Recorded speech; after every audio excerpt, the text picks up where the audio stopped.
points, Friday to Friday. So let's see. But, Cipla is what we were discussing earlier. That Q&A session was going on, and we kind of sort of compress it together with what the key takeaways really are. So just want to sort of play that out for you. Well, yes, Cipla actually, what was a disappointment was also the US business this quarter, which I mentioned. $226 million is what they've reported. The street was anticipating up to around 230 million plus in terms of revenues on the upper end, and hence that's probably been a disappointment this time. The company did mention that the base level margins for the company, or the base level sales for the US, should be $215 to $220 million. US sales will be responsive to launches going forward, and it should probably be higher than last quarter. Now, margins, they did decline.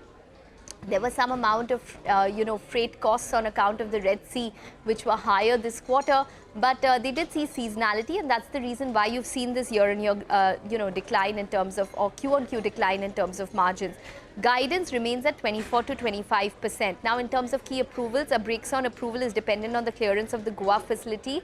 They are closer to remediation of the Indore plant. They would be open to marketing Eli Lilly's weight loss drug in India, and they are working on a weight loss obesity drug in India as well. So that should probably be a future trigger. But in the near term, I think it would be the margin improvement, the US sales moving up, which would probably be important to watch.